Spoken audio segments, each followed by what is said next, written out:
Like and subscribe might be a simple click for you, but it will lead to a transformational change of our channel. Support us to achieve 5 million subscribers by year 2028.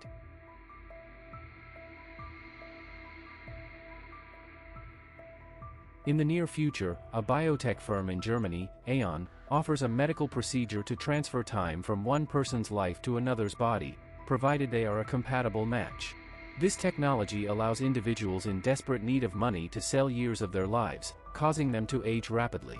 Conversely, the buyer of the time regains a youthful appearance, making the wealthy nearly immortal. Typically, only impoverished individuals desperate for better living conditions agree to sell their time, although Aeon promotes it as a choice and a donation.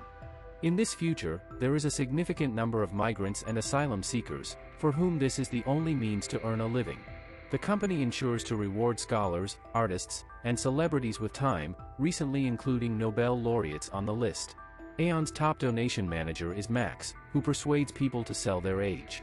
Today, he is convincing the son of a migrant family, a teenager, to sell 15 years of his life. Max shares that he sold 5 years of his own life to afford a college education and emphasizes that the family's chances of obtaining legal residency are slim, but the money could help them start a business. Max's manipulation secures the deal. Returning to the company, Max dons a raincoat to navigate past protesters who throw objects at employees. Many oppose Aeon's technology for exacerbating social and economic inequality. Inside, Max attends a ceremony where he is awarded as the best agent of the year. The company's founder, Sophie Thyssen, delivers a speech on the importance of their work. Meanwhile, at an Aeon clinic, a calm day turns chaotic when a man disguised as an employee opens fire, graffitiing an A symbol before fleeing. He belongs to the Atom Group, an anti-Aeon organization engaging in terrorist activities to stop the company and save society. Later, Sophie and her guards, Kaya and Nowak, watch a video from Atom's leader, Lilith, promising more chaos. Max returns home to celebrate his award with his wife, Elena. They haven't fully paid off their apartment yet, but they dream of having children.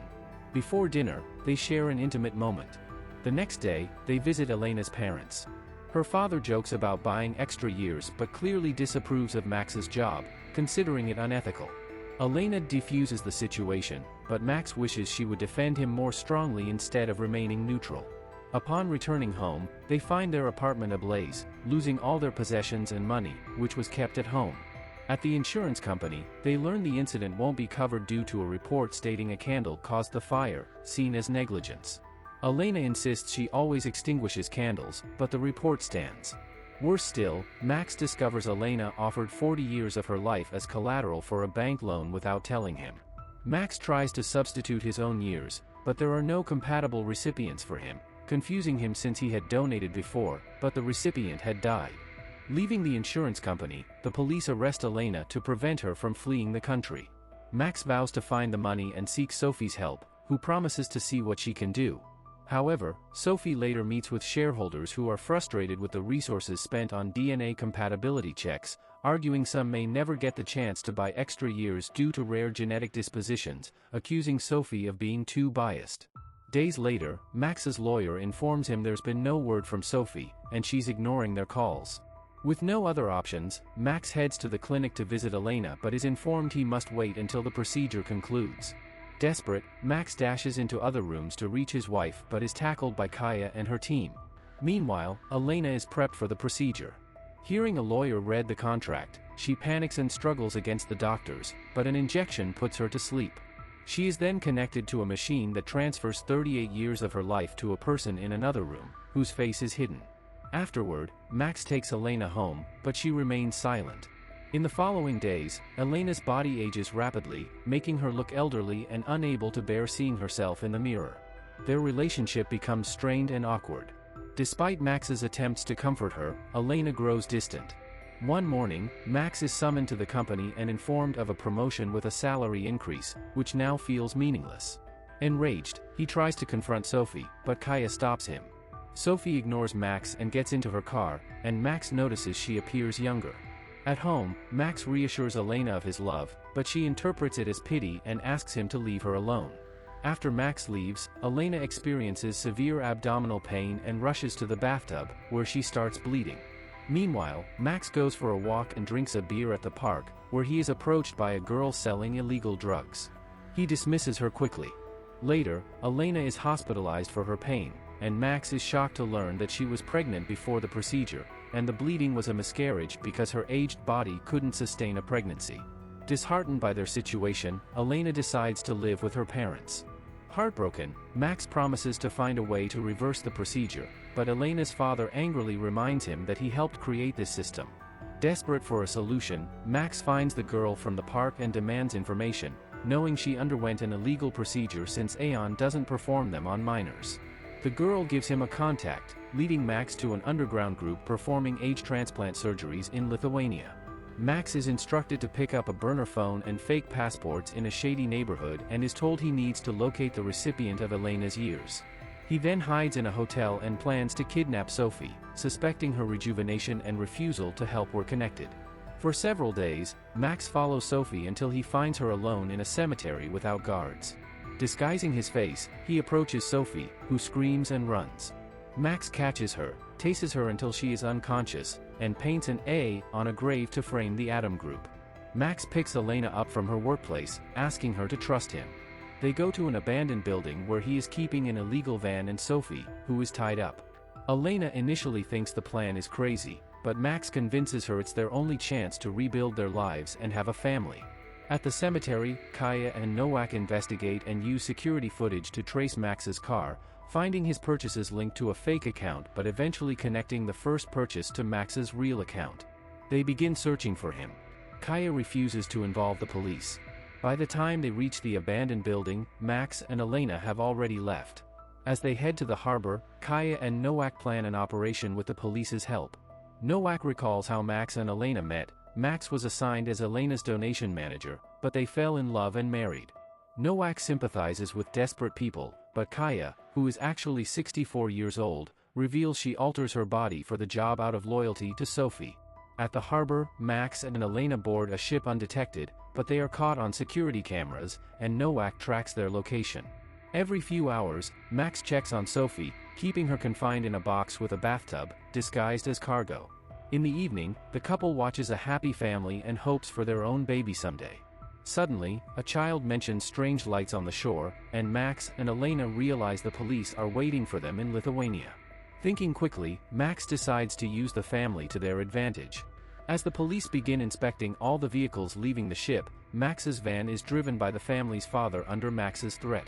The father pretends to be a delivery worker transporting a bathtub, but the police grow suspicious due to his nervous demeanor. They demand to see the back of the van, where Sophie and Elena are hiding inside the bathtub. When the man hesitates, they ask why he's so nervous. Through a Bluetooth earbud connected to his phone, Max instructs the man to say he's nervous because he's never been held at gunpoint before. Noticing the officer mishandling his weapon, the operation leader lets the driver go to avoid being called out for misconduct. Next, the wife arrives in her car with her baby, with Max hiding in the back and holding the child at gunpoint. The police find nothing suspicious and let her pass. Both vehicles stop by the roadside, and the family reunites. Before letting them go, Max destroys their phones and shoots one of their car's tires. Seeing the baby cry, Elena feels guilty. The couple then leaves in the van with Sophie still tied up in the bathtub. A few hours later, they stop in the middle of the road so Sophie can empty her pee bucket. She reveals she isn't Sophie but her daughter Marie, who looks like her mother after the procedure. Max is skeptical and searches for information online, finding that Sophie only had one daughter who died years ago, whose grave she was visiting in the cemetery. Marie explains she was kept out of the spotlight to avoid press attention. Max remains unconvinced and locks her back in the tub, though Elena starts to have doubts. Eventually, they find an abandoned hotel and decide to spend the night. Marie is allowed out and insists she isn't Sophie, revealing her hatred for her mother's unethical work and claiming to be on the couple's side. Elena argues with Max, who still doesn't believe Marie. He reasons that even if her story is true, Marie should still be a match for Elena since they share the same DNA. Horrified by Max's willingness to use a child, Elena leaves the room.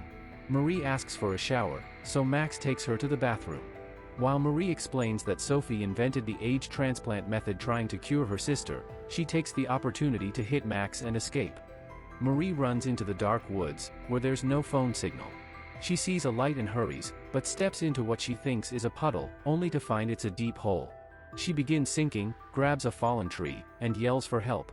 Luckily, the light turns out to be Elena, who helps her get out. They return to the hotel, where Marie finally takes a shower. Elena notices Marie lacks scars from the procedure, confirming she is indeed Marie. Elena informs Max, but he argues the skin might have regenerated during the procedure and reminds Elena he's doing this so they can have a baby. He tells her she deserves better and kisses her, leading to intimacy while a tied-up Marie can hear them. Meanwhile, Nowak tells Kaya he has located the couple, and they prepare to pursue them. A few hours later, Elena and Max are awakened by men pointing guns at them. It's the Atom Group, led by Lilith, who confirms Marie's identity and takes the trio to an abandoned building. Lilith reveals the truth: Sophie had been seeking an age donor for herself and targeted Elena. The company sent Max, their best donation manager, but he fell in love with Elena and married her. When Sophie needed the donation, she had their apartment burned and Max's match killed to prevent him from donating his years. Accusing Lilith of being a murderer, he's given a gun with one bullet by Lilith, who tells him to either kill Marie or end things himself. Elena cannot bring herself to do either and drops the gun, leading Lilith to criticize pacifists for avoiding personal responsibility while allowing doctors to take lives for them. At that moment, Max's burner phone receives the location of the illegal clinic, valid for 6 hours. If they want to keep the appointment, the couple must help Lilith kill Sophie. When Kaya and her team surround the building, Max exits, pretending Adam isn't with them. He tells Kaya that only Sophie can enter and threatens that if anyone else tries, Elena will shoot Marie. A younger-looking Sophie arrives and accepts the terms, but Kaya questions how Max knew Sophie was with them. As Kaya realizes it's a trap, Nowak suddenly draws his gun and shoots Sophie, knocking her out. Kaya instantly kills Nowak, triggering a firefight between the Atom Group and Sophie's team. Amidst the chaos, Max rushes back into the hotel but falls when an explosion erupts nearby. Dodging guards, he is grabbed by a rebel.